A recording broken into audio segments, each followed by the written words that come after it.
FarAway Wanderers. Chapter 37, Circus. For more than 10 years in which he has been living neither a man nor a ghost, he was like iron, never hesitated, never once uncertain, and never once panicked. At the age of 15 years old, he shouldered the responsibility of the Four Seasons Manor. At the age of 18, he encountered the Crown Prince Helianyi by chance, which sparked his youthful heroism, establishing Tianchuang single-handedly at 23. All that he should have done, he had completed. Even if his name could not be recorded in the annals, the mountains and rivers were monuments of his contribution. When Zhou Zishu said this, the corner of his mouth was raised slightly, but it was more like a grimace. But the gaze he swept over on them was like a frosty beam of light. In that instant, Huang Daoren hesitated in his steps, and in his heart, a sudden desire to step back was born. But after glimpsing over Yu Kaiyufeng in the corner of his eye, he had no choice but to stand firm. Huang Daoren have always felt that Yu Kaiyufeng and his dead son were superficial pretty faces, they were useless at everything, and could only rely on their sect, which was steadily waning by the day, to sufficiently maintain appearance to squeeze themselves into being included among the major sect. The Kangsan sect has a good relationship with Huashan sect all along. Huang Daoren felt that he was helping these pretty but useless faces out in all aspects on behalf of their sect ties. For once, he could brag about how honorable he was, and on the other hand, he pitied Yu Kaiyufeng. In front of such a pitiful and cowardly man, how could Huang Daoren retreat? He evaluated the large group of people behind him, and was instantly assured, thinking, there are so many of us, even if each one of us only stamped on you once, it's enough to flatten you into noodles. And thus he shouted, what's there to talk to him about? We'll know once we arrest him and interrogate him. His voice exploded right by Yu Kaiyufeng's ears, who frowned slightly. Yu Kaiyufeng distractedly fanned himself a few times with that landscape illustrated fan, his head tilted slightly on the side. He was thoroughly annoyed by having to team up with Cad's Huang Daoren, feeling that other than his plain looks, his actions and manners was like a village's hooligan. Even the butcher who kills pigs and sell meat at the market was much more refined than him. Not only was Huang Daoren simple-minded, but he also still liked to run his mouth about. Villagers within 10 li can hear his voice once he opened his mouth, as if he was afraid that no one knew that he was there. Yu Kaiyufeng sneered and looked at Zhou Zishu and didn't pick up where Huang Daoren had left off. Thinking that if it weren't for the weakening might of the Huashan sect in the recent years, and that he was worried that it will be difficult for them to succeed without support, how would he be willing to claim brotherhood with this slimy person? If this dumbass was willing to take the lead, he would let him. It was just as well that these two people were of unknown background and undetermined expertise, and no one knows what kind of attitude the descendant of an ancient monk held. He would use Huang Daoren to test the waters. And thus, something awkward happened. Huang Daoren's intentions were for Yu Kaiyufeng to pick up from where he had left off once he was done shouting, and have the crowd behind him swarm all at once thereafter, so he would not have to put in any effort and could still wait smugly off to one side. Yet he had not expected that Yu Kaiyufeng would stay silent, waiting for him to charge ahead into danger.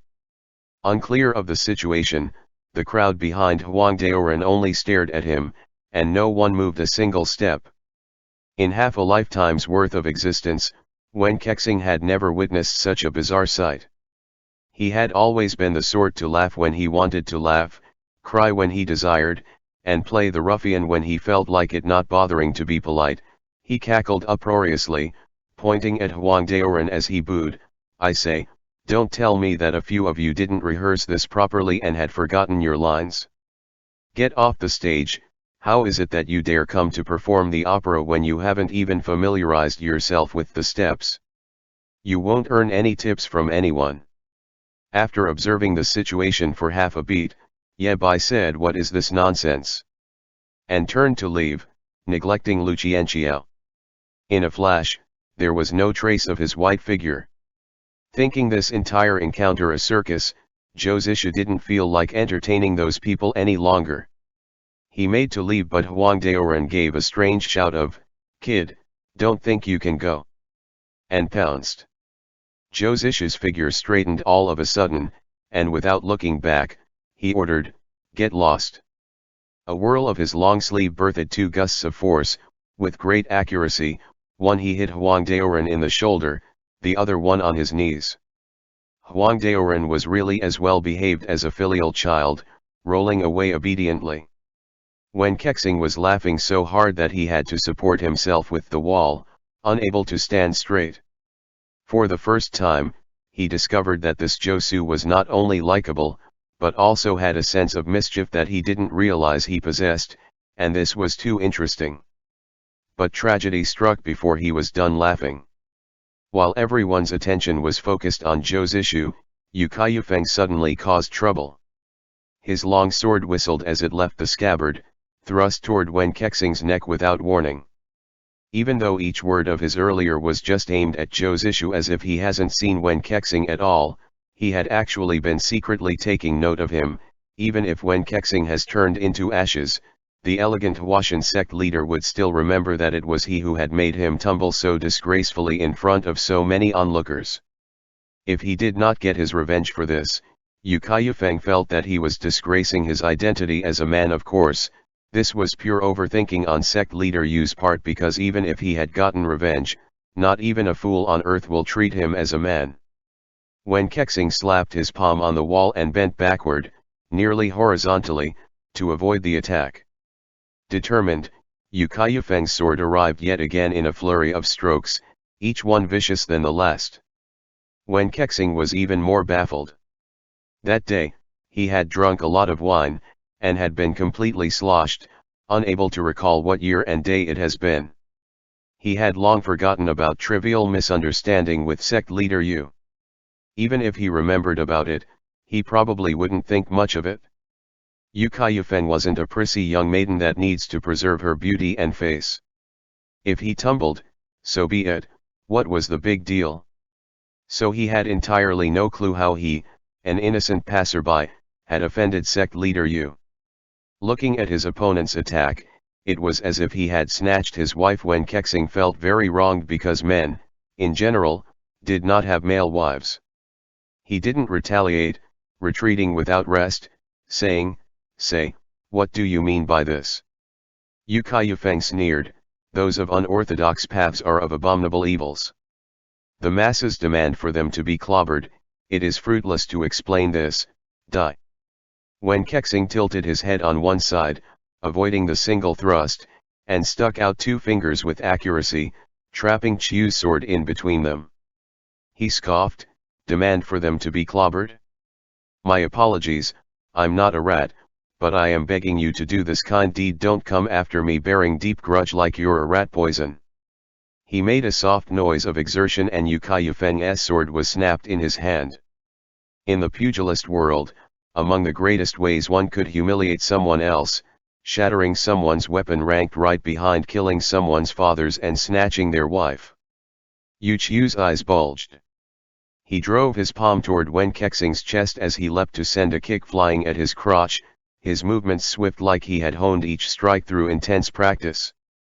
Fortunately, after Huang Kaiyufeng had rolled away, the crowd behind him that seemed to be enjoying a show finally realized that they should be eradicating evil and went to pester Zhou Zishu. No one noticed that in this overlooked corner, sect leader Yu was putting up a performance of the teasing yin kick in front of the crowd. Strange events occur every year, but there were particularly many of them this year. Leaning sideways, Wen Kexing raised his knee and landed it right on Yu Kaiyufeng's thigh. Instantly, a crack could be heard as the bone fractured. At the same time, his palm collided head-on with his. Yu Kaiyufeng only felt a torrential wave of internal force surging at him with the palm, but it was too late. His palm seemed to be pulled towards his opponent's. That mighty tsunami-like wave of internal energy surged along his meridians, almost gorging him to a bursting point. At that instant, Yu Kaiyufeng raised his eyes in a panic and saw the expression of this cheeky flippant man. It's dark and indifferent, and entirely uncaring, just like a real demon that slaughtered countless without the slightest flicker in demeanor. With a woman's sharp scream, a biting gust of wind swept past, bringing a few needles as thin as ox's hair hurtling at Wen Kexing.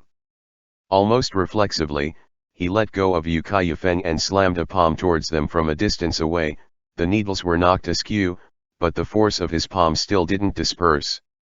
Unable to dodge in time, the force of his palm strike hit the woman behind straight on the chest, sent her flying and crashing into the wall. Only then did Wen Kexing could make out that the person who ambushed him was none other than Lu Jianqiao, who had unclogged her acupuncture points without anyone knowing. He first was taken aback, then like he suddenly understood something, and he shouted, "Asu, come quick, I witnessed some adultery." Zhou Zishu simply didn't know what to say to him. Turning around, he booted a persistent death seeker away, bent to pick up Lu Jianqiao, and said, "Clipped, cut the nonsense out, let's go." Wen Kexing made a sound of acknowledgement and escaped with him without protest. The two of them leapt away at great speed with Qing Gong, and after an interminable distance, long after they had lost the low-life troublemakers on their trial, Zhou Zishu finally stopped and threw the barely alive Lu Jianqiao under a tree, and sealed a few of her major acupuncture points. Wen Kexing crossed his arm, chuckling, "Great, you took her away, now your reputation as an unorthodox villain is further cemented." He thought about it, then reflected smugly, "That's fine, anyway, I don't have any good reputation anyway. You're mine, so this count as sticking together for better or for worse." Zhou Zishu didn't look at him, leaned over to look at Lu Qinqiao's injury, took out a small bottle of medicine from his robes, and stuffed a pill in her mouth without a second thought, regardless of whether it will work. He said, "Lao Wen, the mouth is meant for eating, not for talking crap, just a fraction of force more, and you would have killed her on the spot." Hearing that slightly annoyed, but inexplicably familiar address of Lao Wen, Wen Kexing was instantly overjoyed. As for the latter sentence, he automatically assumed that they were just demonstrating his tough love. Lu Jianqiao coughed once, and this slight movement almost made her fall apart, and her eyes glared at Zhou Zishu with angry eyes, speaking with much difficulty, "Why, are you pretending at kindness?" Zhou Zishu ignored her, but just squatted down and asked, "Let me ask you, where did you learn your skills of disguise from?" Lu Jianqiao never thought that this was the first question that will come out of his mouth. She paused, then spat, and said gustily, despite being near death, and said sternly, "What's it got to do with you?" Hearing this, Wen Kexing said, "Miss Lu, were you changing your appearance, and snatching the lapis armor for Yu Kaiyufeng? Let me give you a piece of advice, a woman doesn't have to be afraid of being ugly or stupid, but should be more fearful of being blind. That kind of trash, it's a disservice to you to have fallen in love with him. Do you know how he finds us? Why, Yebai would have chased a man in black into that alley. Who deliberately misled you on purpose, making you think that the man in black that escaped was Yu Kaiyufeng so that you would strike out at Yebai. Who exposed your identity in front of everyone. Fool, he was using you as a shield." With his words, he ripped apart the maidenly troubles of this woman who was no longer in the prime of her youth. This was more fatal than the "Yebai ugly freak" comment. If Lu Jianqiao had a slightest bit of energy to move, she would have crawled to her feet and bit him to death. Zhou Zishu said, "Shut up." Receiving the order, Wen Kexing immediately shut his lips tight, like he was wishing that he'd grown only a single lip. Staring at her face, Zhou Zishu estimated the age of Lu Jianqiao, and suddenly asked, When you were little, have you ever met an odd man who didn't have eyebrows, half-starved and injured? And you gave him food?" In his Shifuqin Huizang's youth, he had once taken refuge in a farmhouse after being severely wounded by the enemies hunting him down. Penniless, it was thanks to a little girl with a scarred face who had secretly brought him food that he could survive the worst of it. With nothing on him to repay her with and feeling much pity for her upon seeing her disfigurement, Qin Huizang had taught her a few techniques of disguise. Yet he had never thought that it will harm her in the future instead. Lu Jianqiao did not say anything, but a brief look of surprise flashed on her face, Josishu understood, lowered his head to think, and took a bottle of wound ointment out of his robes. He placed it in front of Lu Qianqiao. He said, "Decide what is the best for yourself, from now on." Then he got up and left. Elated, Wen Kexing followed after Josishu, saying, "She was plotting to do you in, yet, you were still so good to her. That's really." But he suddenly stopped speaking, because he saw Josishu fish another bottle of ointment out from his robes, and rubbing its content onto his face. It was not obvious at first, but after a few more rubs, a different skin color was gradually revealed. Wen Kexing's eyes weren't even blinking, widening further as he stared. End chapter. FarAway Wanderers. Chapter 38. Deadlock. Gradually, the waxy yellowish-green color of his skin was slowly washed off. His lower jaw seemed as though a layer of meat has been shorn away as he peeled off something that Wen Kexing had never seen before, and the bony, sharp-cut profile was revealed, as if it has been chiseled by a knife. Wen Kexing held his breath unconsciously, watching his deft fingers remove the disguise on his face. Unlike the young master in Luoyang City who smiles like a flower, or the popular, powdered beauty of the brothel upstairs in Dongting, this was a man's face. Here there was no color but black and white, pale and gaunt cheeks, lips were as thin as a line and bloodless, the hollows beneath his brow was very deep, his thick eyelashes half covering his weighty, startling eyes like thick rich ink. Yes, in that instant, Wen Kexing could only think of such description: thick, rich ink. In those eyes, there seemed to be a coalesced black that wouldn't diffuse. Only when the angle changed, did a barely there reserved luster flow over them. He suddenly discovered that even if the other person had kept his disguise on for a lifetime, in his own mind, he was always envisioning that Josishu should look like this. Seeing now that he looks exactly like he had imagined, it was like, he's known him for a very, very long time. Wen Kexing swallowed involuntarily, opening his mouth to say, "Asu." Josishu made a distracted mn of acknowledgement, wiping the last remaining bit of disguise on his face. After wearing this thing for so long, he had almost thought of it as his own face, and wiping it all off so suddenly threw him off a little instead. Originally, he had intended to live with this face, but who would have known that this thing called trouble would follow him like a shadow? Did this meant that he would have to change masks every 2 or 3 weeks from now on? He was instantly in a bad mood again. Wetting his lips, Wen Kexing murmured, "Have I ever mentioned that I like men?" Josishu glanced at him briefly with an expression that conveyed bullshit. "Do you really think I didn't know that?" Then, as if he thought of something, took out a human skin mask from his robes, and lobbed it at Wen Kexing, commanding, "If you don't want to keep running into troubles, put it on."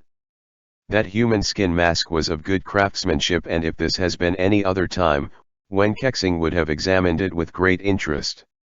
Now, however, he didn't even glance at it, only stared insistently at Josishu, his tone severe and serious as he said, "Is this your attempt at seducing me?" Having lived for so long, Josishu perceived himself as a man through and through, from head to toe, and had never experienced another man flirting with him with such a lecherous gaze and serious tone.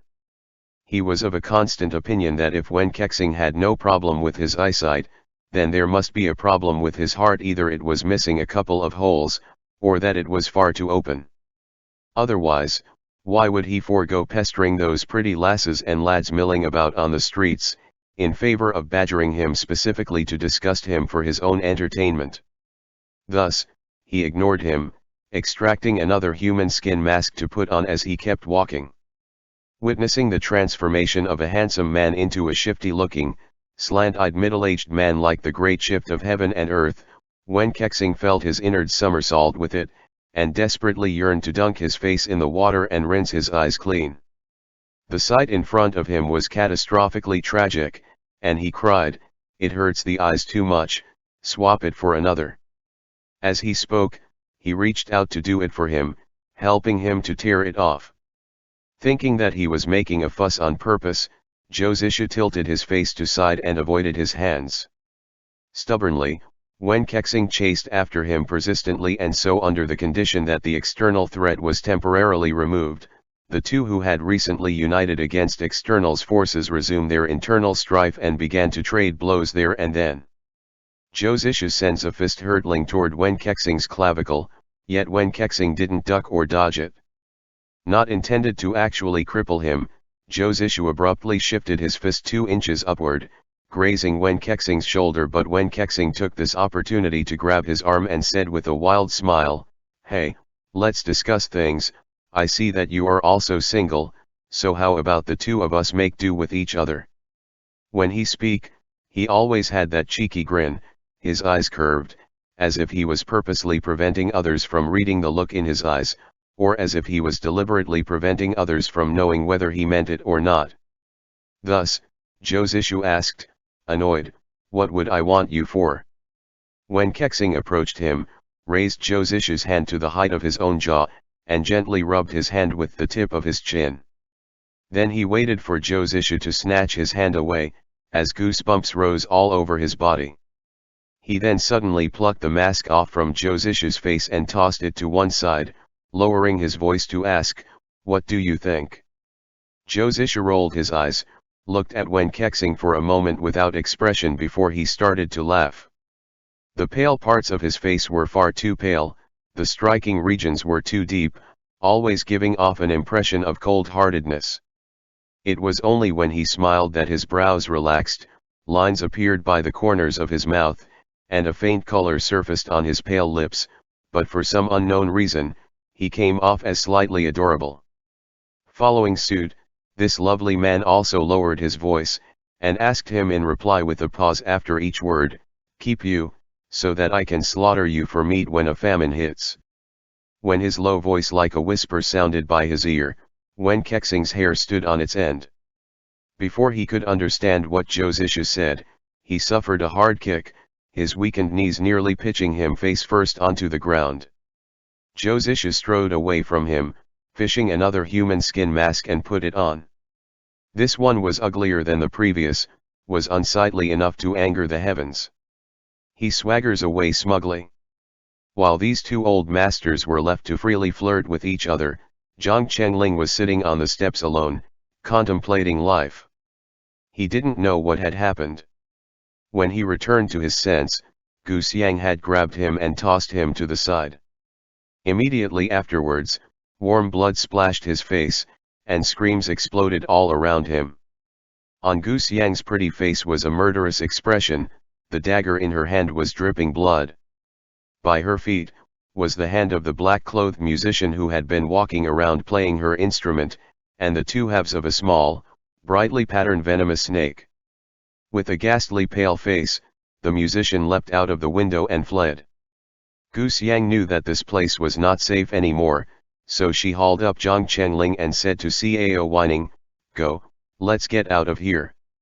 Just as she finished speaking, about 10 black-clothed men emerged out of nowhere, each one of them armed with a hook. The second suicide squad of the poisonous scorpion had arrived.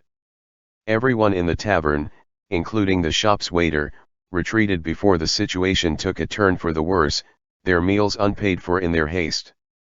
Cao whining asked in a loud voice, "What's going on? Why do these people suddenly appear? What are they going to do?" Gripping a dagger in her hand, Gu Xiang slowly surveyed the poisonous scorpion. Feeling her palms sweat a little, she flipped the dagger around in a slight arc, internally bemoaning the situation. They actually had run into the poisonous scorpion suicide squad now, out of all possible times. It was easy to kill their way out, but what if something bad happened to this little tyke while she was babysitting him? With her master's style of doing things, wouldn't he skin her alive? The poisonous scorpion seemed to be very frightened of Gu Xiang and slowly approached from all directions. Out of the corner of her eye, Gu Xiang spotted Cao whining, his expression dazed, and Zhang Chengling, who visibly had little fighting ability, and felt hopelessly close to death. This was the most unfortunate moment in her whole life. So, She told Cao, whining simply, "Have you forgotten?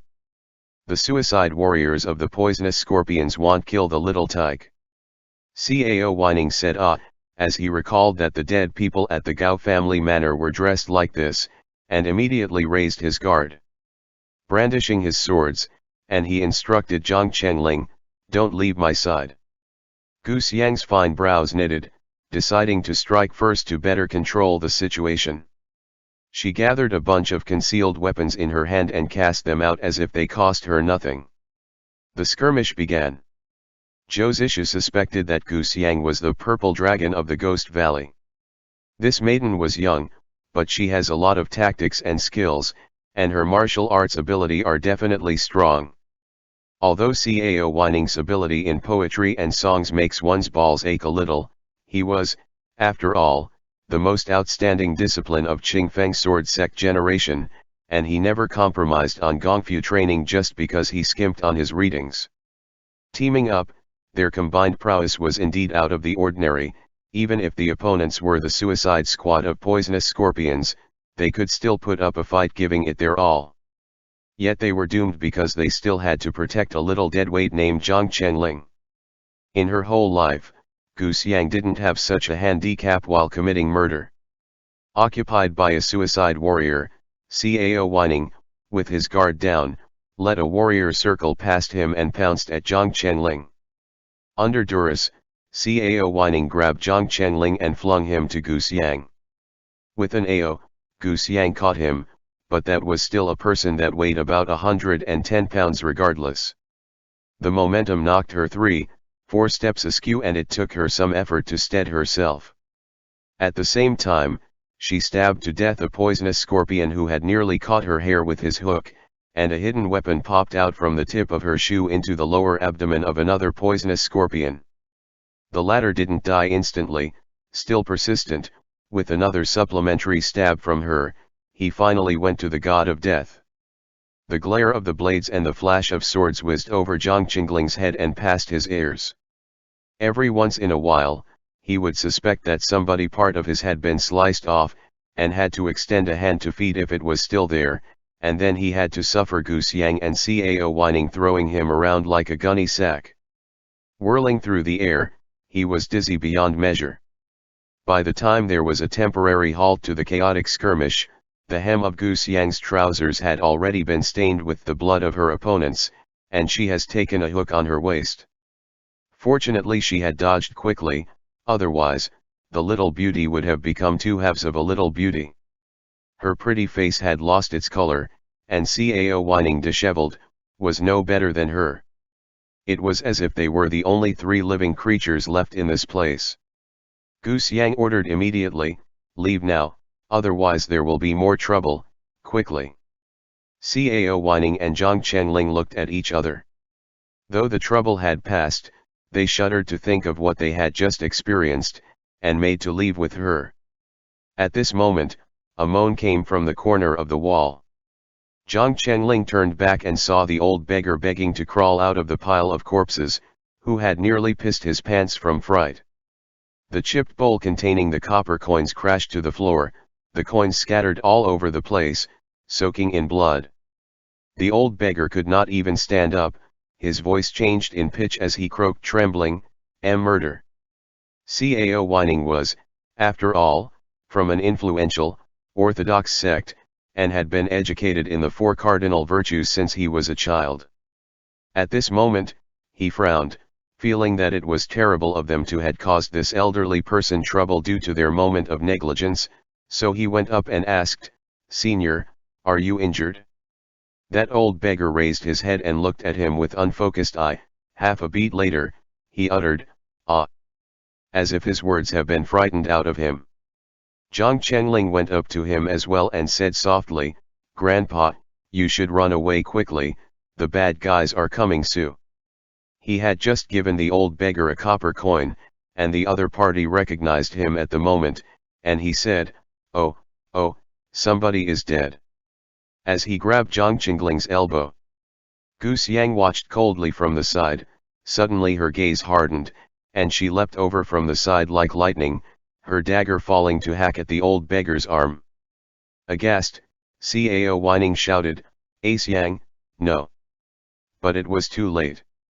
The dagger in Gu Xiang's hands attacked the old man aggressively. The old man seemed startled, but his hand shrank quickly enough, but Gu Xiang did not give him the opportunity, and suddenly changed her tactics, sending her dagger upward in a backhand. She plunged it into his neck, stabbing through his aorta, and blood spurting 2 feet high. Cao Whining and Zhang Chenling stared, completely dumbfounded, at the blood-drenched girl is like a living Azura on earth. Gu Xiang pulled the dagger from the old man's body without expression, casually raised her sleeve to wipe the blood on her face. Lifting her gaze, she saw the slightly fearful, horrified, even inscrutable expressions on the face of those 2 people, and asked, "What?" Cao Whining pointed at the old man's corpse, his tongue in knots as he stammered, He's just an old beggar, you killed him." Humph, influential Orthodox sect. Gu Xiang's eyes grow cold in an instant. Without explaining herself, she turns to sheath her dagger, picked Zhang Chenling up, and walked away. Yet, Cao Whining cautiously caught up with her, and after a while, he murmured, "I didn't mean it like that. Asyang. I'm not saying that you did something wrong. I don't. I also don't think that you kill at random. It's just that, what if you were wrong? What if he is really just an ordinary old beggar? What if you realize these in the future? I'm worried that you will feel troubled over this." Gu Xiang paused in her steps almost imperceptibly. She was silent for a while before saying brusquely, "Bullshit, what do I have to be sad about?" Cao Whining sighed softly and said, "It's always upsetting, it's just that you aren't aware of it yourself. Sigh, let's leave quickly. We don't know where Brother Zhou and Brother Wen went, and if another group of poisonous scorpions arrive, it'll be others who will have to feel sad for us." Gu Xiang pouted and remained silent, thinking, this Cao Whining, even though he's a little bit of a simpleton, is actually a decent person. End chapter. FarAway Wanderers Chapter 39. Escaping Danger. By the time Zhou Zishu and Wen Kexing rushed back, Gu Xiang and the others were no longer there. All that was left was a mess of corpse across the floor which people from the Gao family manor were cleaning up. Surrounding them were a big circle of curious onlookers. Wen Kexing was still very unused to having something covering his face, constantly expecting the mask as thin as cicada's wing to drop at any moment. Then he witnessed Zhou Zishu, who was being hunted down just a moment earlier, swagger over as if he was not involved in the situation at all, as if he was not Zhou Zishu. For the first time, Wen Kexing realized that someone could be this outrageously brazen while harboring a guilty conscience.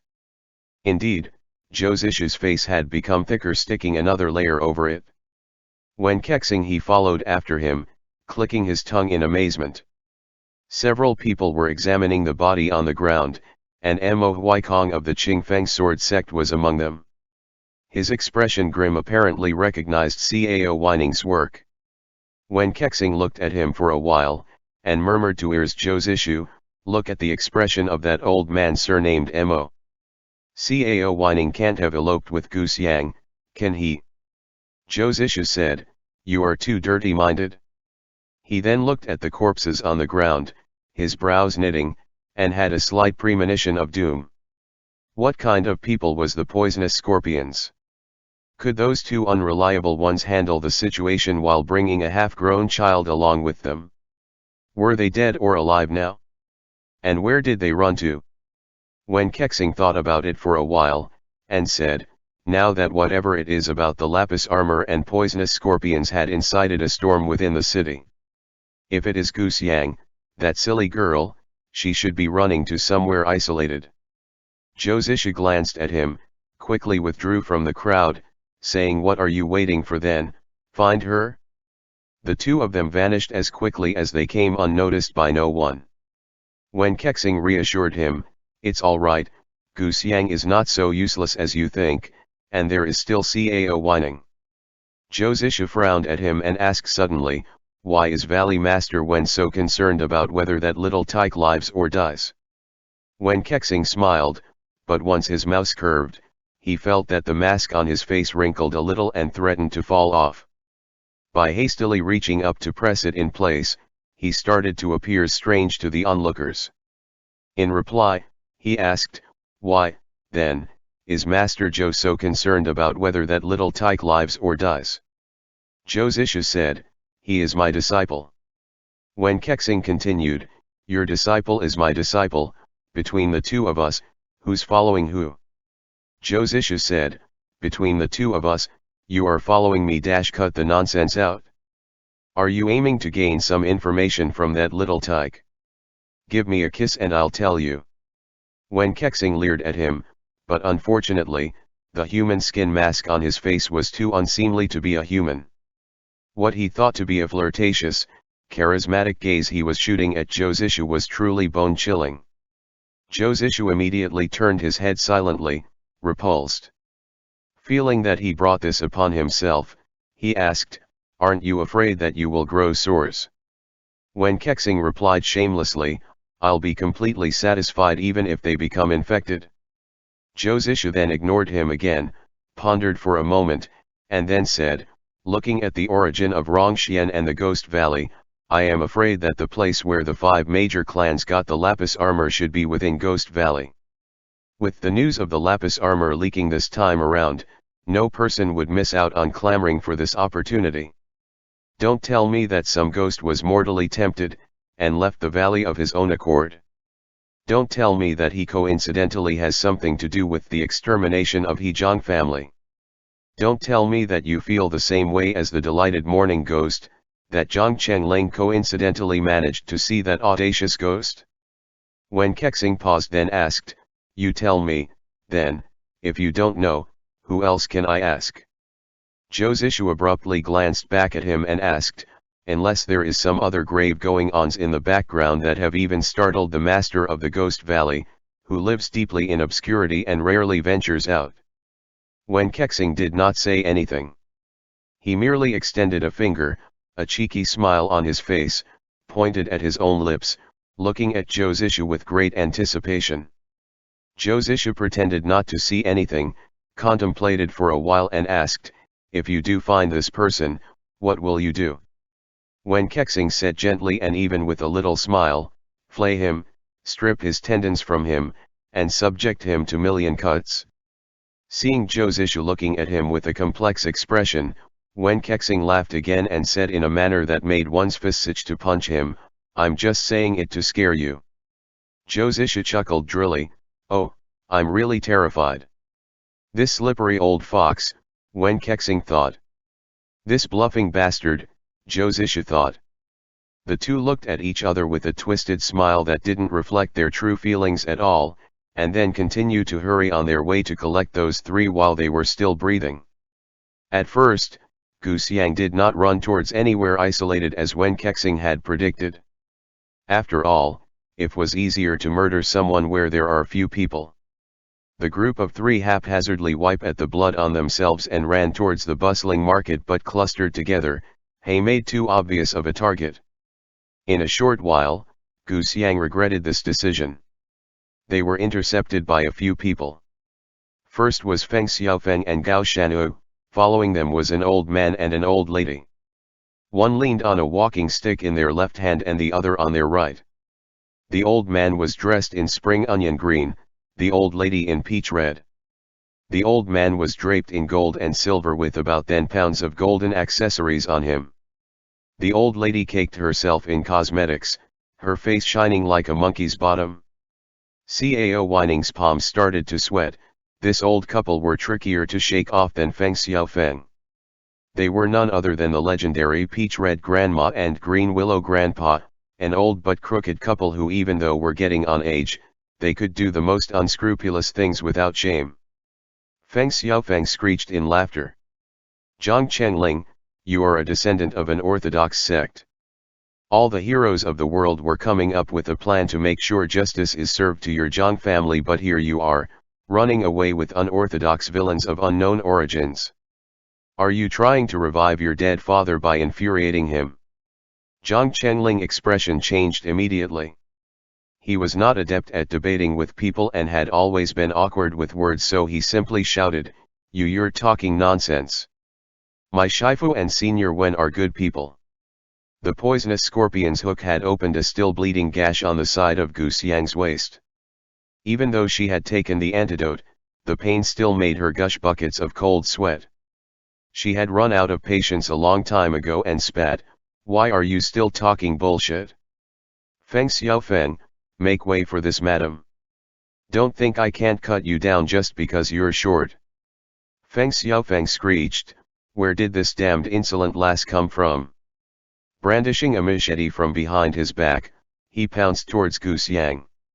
Cao Whining scrambled to unsheath his long sword to block his blade, still trying to talk reason into him, saying, "Senior, Ace Yang is of a younger generation.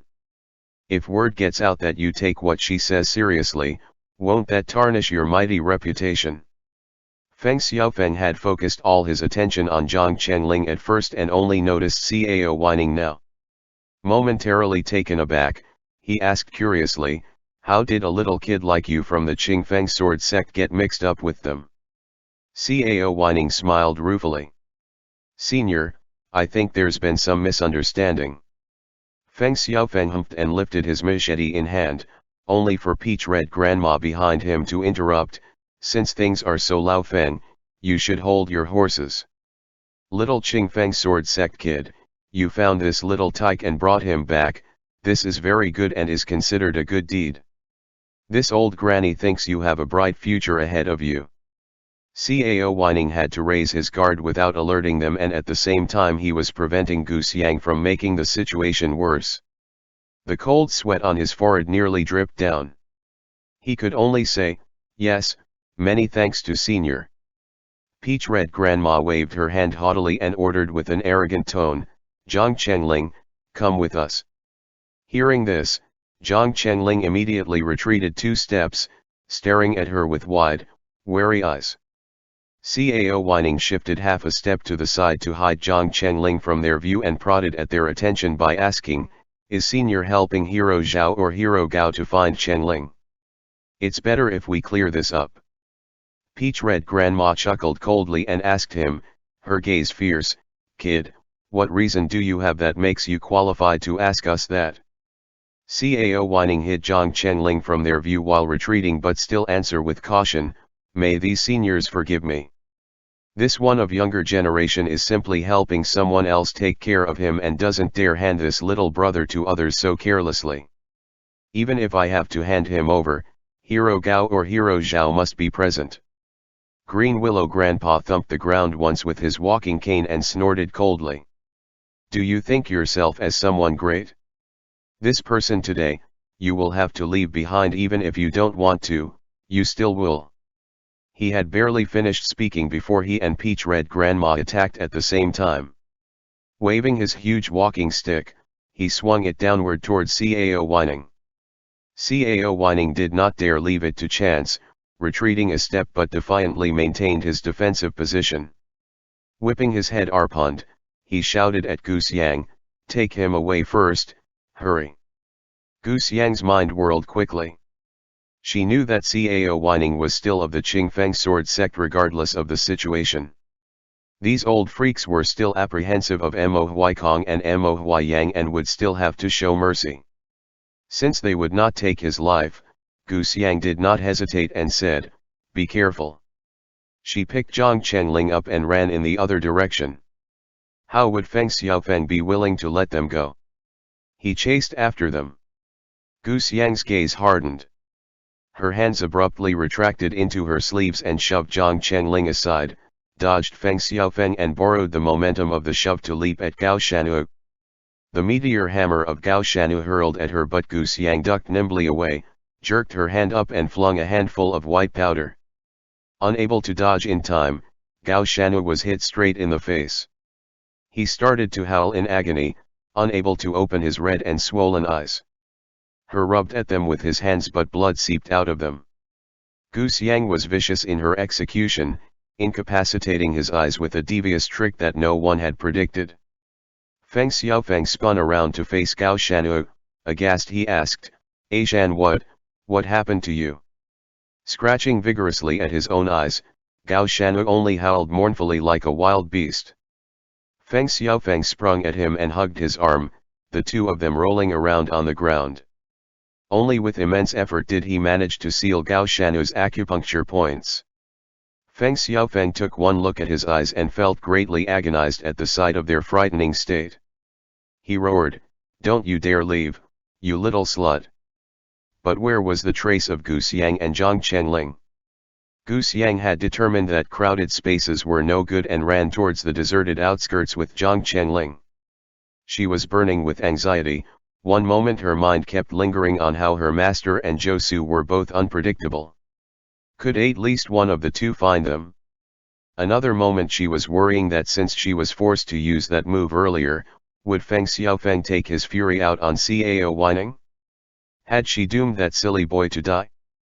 But she didn't have much time to worry about Cao Whining because the third batch of poisonous scorpion suicide warriors were lying in wait in the words they had to pass on the way to the outskirts. Gu Xiang bemoaned the situation internally. She was injured and did not know how long she could hold out for, but there was no one around she could turn to for help. She handed a dagger to Zhang Chengling, shoved him out of the way with all her might, shouting, "Run!" Then she rose as nimbly as a sparrow and braced herself to meet the suicide warriors head-on. In his panic, Zhang Chengling did not think where to run to and simply scrambled towards the woods. While running, his tears started to fall as he dwelled on how useless he was and how he was always a burden to others. First it was his Shifu, then it was brother Cao and sister Gu Xiang. But reality did not give him much time to wallow in regret. A few sharp whistles sounded by his ear and 3 to 4 men in black emerged into existence from different directions, blocking his path. Zhang Chengling stood there with a short dagger that Gu Xiang had given him, holding it like a child holding a toy. The hook in the hands of those black-clothed men glinted in the cold light. In the instant they had closed in, Zhang Chengling's ferocity was suddenly provoked. He thought, "Why do you want me to die? What bad things have I done? Why can other people live but not me?" A man in black accelerated and the hook swept towards his chest like a giant scorpion. Zhang Chengling put his left foot forward and somehow, he thought of the words Wen Kexing had said to him that night, "As a mighty eagle ensnares a rabbit, as a bow drawn without regrets, weaken at the peak, but surged when suppressed." He suddenly whirled and jumped up, stepping on a tree trunk to borrow momentum for a great leap, and pounced with his whole body toward that cold glint. In that instant, his mind was completely blank save for 4 words, "Fight to the death." The dagger clashed with the scorpion's hook. The clang of metal jarring to the ear. When Kexing's voice rang by his ear once more, "When permutations are superficial, the aura of your blade should be breezy, floating unsteadily. When boundless metamorphosis occurs, all possible variations are embodied within one." His blade was stopped by the hook. Putting all his might on the hand restrained by the hook, Zhang Chengling twisted and sent his hands forwards, forcefully driving the dagger into the black-clothed chest. That poisonous scorpion died even before he could make a noise of pain. Zhang Chengling found it a little hard to believe. In an instant joy, fear, aimlessness, and many other emotions surged in his heart, but even before he could savor them, another poisonous scorpion had appeared in front of him. Zhang Chengling raised a hand to block the strike but discovered in horror that black was starting to creep from where his palm has been nicked by the hook. Right after, his whole body weakened and he wobbled. Unable to stand any longer, he collapsed to his knees. Zhang Chengling closed his eyes in despair, thinking, was he going to die? But that fatal blow did not land.